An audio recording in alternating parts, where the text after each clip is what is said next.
araw-araw, sa mga pa-live ko. Ito na lang yung gift ko sa inyo na ibibigay ko sa inyo ng bonggang-bongga na magbigay ako ng pa-contest at maraming salamat sa nag-sponsor nito.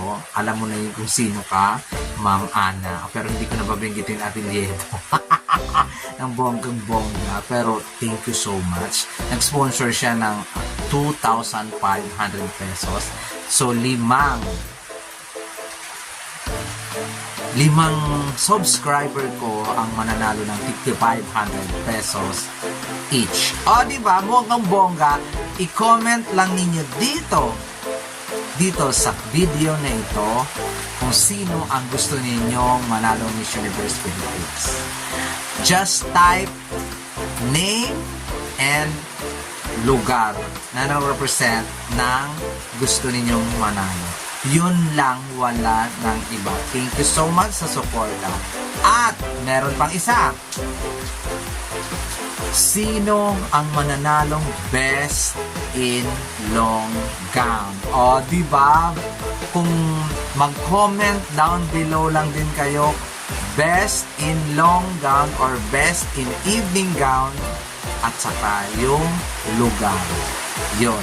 Kasi, i-include ko yan. Pag hindi niyo nilagyan ng best in long gown, i-include ko yan doon sa New Miss Universe Philippines. Kaya, kailangan naka-indicate yung best in evening gown or best in long gown talaga doon sa comment section. Tapos yung lugar ng contestant na mananalong best in long gown. Ngayon, sa mga bumoto na doon sa previous ko, March 25 na aking pa-live, meron na doon mga bumoto kung sino yung gusto nilang maging Miss Universe Philippines.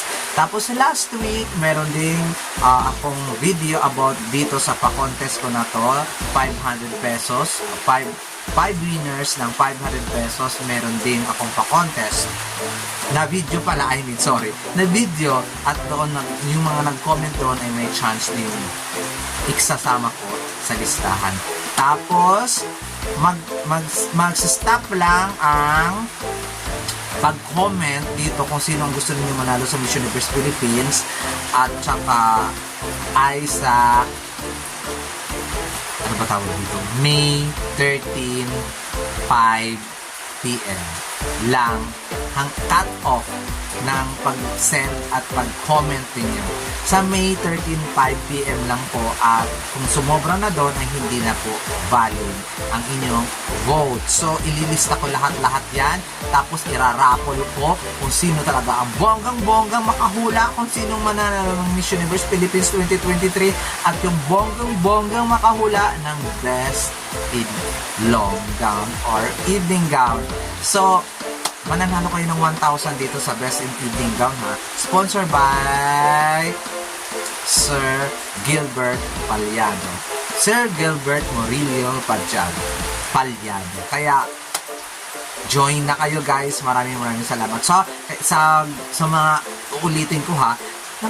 Nauutal ako, nakakaloka. Sa ulitin ko, may 5 winners na mananalo ng tig 500 pesos. Kung mahulaan ninyo ang mananalo Miss Universe Philippines 2022, pangalan, lugar ng gusto ninyong manalo. Pagkatapos, kung mahuhulaan din ninyo ang mananalo sa Best in Long Gown sa Miss Universe Philippines, ilagay lang ang pangalan, tapos Best in Long Gown, tapos pangalan ng kandidata or lugar ng kandidata na gusto ninyong manalo dito sa Best in Long Gown. There you go, guys. Maraming salamat at sana ay sumali kayo ng bonggang-bongga. Munting regalo ko sa inyo sa pagsubaybay ninyo lagi-lagi, araw-araw sa aking YouTube channel. At maraming salamat sa dalawang nag-sponsor sa akin. Sa gusto pa mag-sponsor dyan, bakit naman? Thank you so much, guys. Maraming salamat talaga. I love you all. This has been Diesel Ortega. Maraming salamat.